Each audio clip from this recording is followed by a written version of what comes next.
Nama saya Siti Hatipoon Bebek. Langsung ke pembahasan saja. Perkembangan motorik anak. Bermain anak meningkatkan aktivitas fisik anak, menyatakan bahwa aktivitas fisik anak meningkatkan pula. Bismillahirrahmanirrahim. Assalamualaikum warahmatullahi wabarakatuh. Perkenalkan, nama saya Yustika Ratnasari dari Prodi PIAUD semester 3.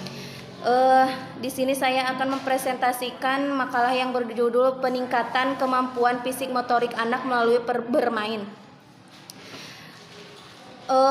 Dari mata kuliah Perkembangan Fisik Motorik, dosen pengampu Pak Asep Dudi Rianto MPD. Langsung ke pembahasan saja.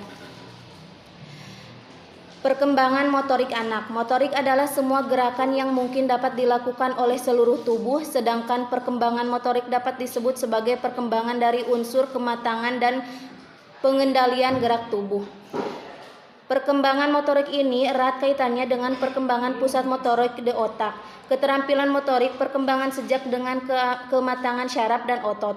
Oleh sebab itu, setiap gerakan yang dilakukan anak sederhana apapun sebenarnya merupakan hasil pola interaksi yang kompleksi berbagai bagian dan sistem dalam tubuh yang dikontrol otak. Peran kemampuan motorik untuk perkembangan sosial dan emosional anak. Seorang anak yang mempunyai kemampuan motorik yang baik akan mempunyai rasa percaya diri yang besar.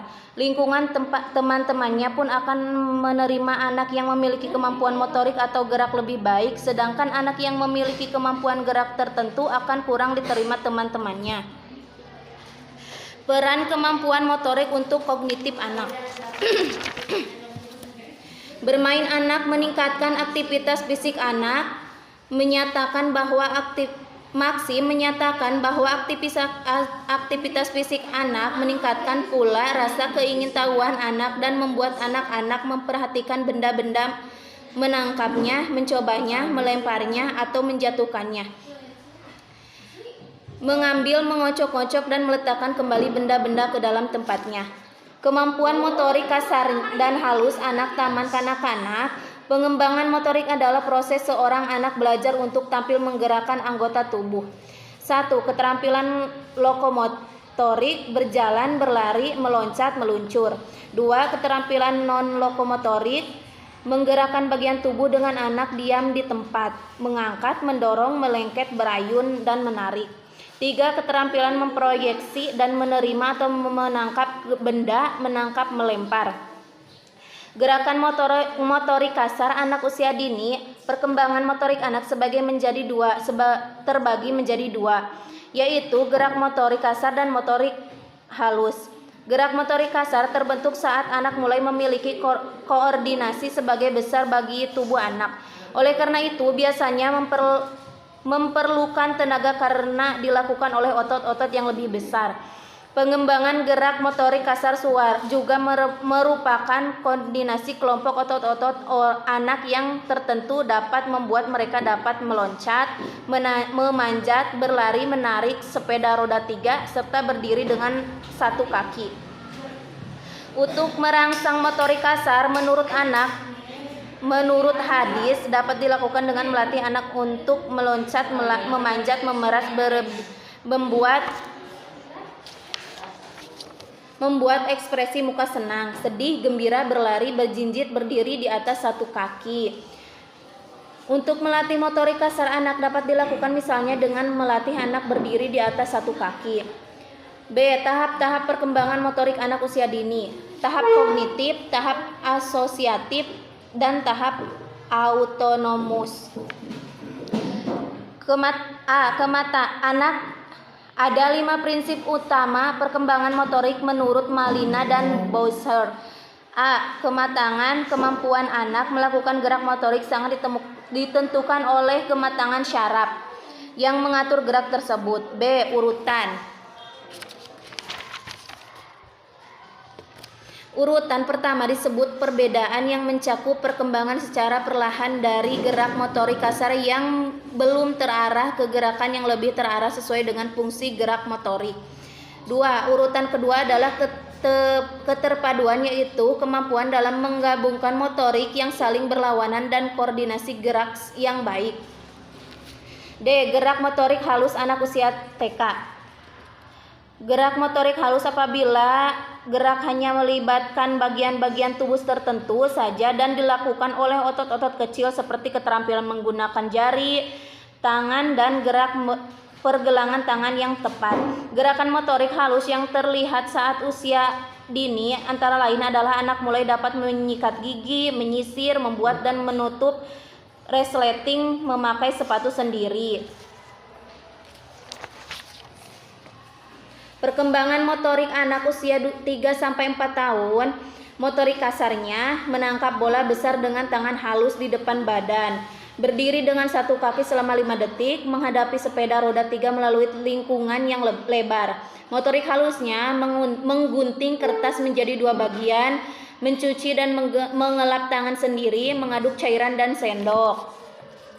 Perkembangan motorik anak usia 5-6 tahun, motorik kasarnya berlari dan langsung menendang bola, berlompat-lompat dengan kaki bergantian. Motorik halusnya mengikat tali sepatu, memasukkan surat ke dalam amplop, mengoleskan selai di atas roti.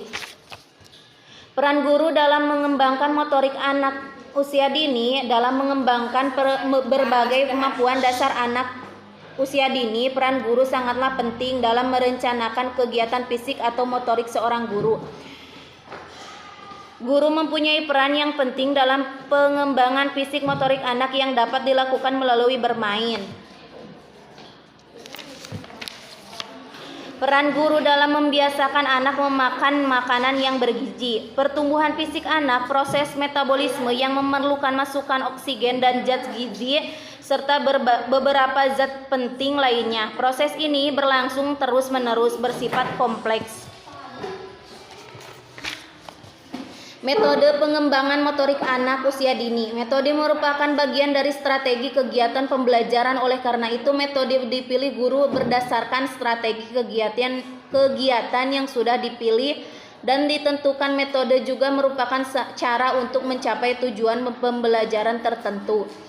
Setiap guru akan menggunakan metode sesuai dengan gaya melaksanakan kegiatan pembelajaran. Namun harus diingat bahwa pendidik di PAUD mempunyai ciri khas sendiri.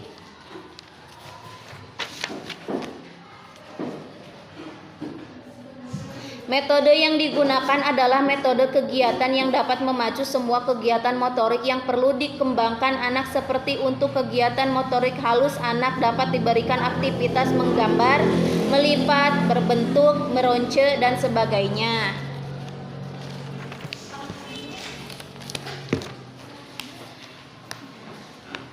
Kesimpulannya, motorik adalah semua gerak yang mungkin dapat dilakukan oleh seluruh tubuh, sedangkan perkembangan motorik dapat disebut sebagai perkembangan dari unsur kematangan dan mengendalikan gerak tubuh.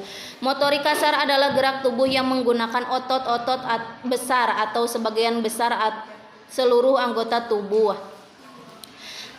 Sedangkan motorik halus adalah gerak yang dilakukan oleh bagian-bagian tubuh tertentu dan hanya melibatkan sebagian kecil otot tubuh. Perkembangan motorik ini erat kaitannya dengan perkembangan pusat motorik di otak. Aktivitas anak terjadi di bawah kontrol otak secara simulan dan berkesinambungan. Otak terus mengolah informasi yang ia terima. Bersamaan dengan itu, otak bersama jaringan syaraf dan membentuk syaraf-syaraf pusat yang mencakup 5 pusat kontrol. Mungkin sekian presentasi dari saya. Mohon maaf bila banyak kekurangan. Wassalamualaikum warahmatullahi wabarakatuh.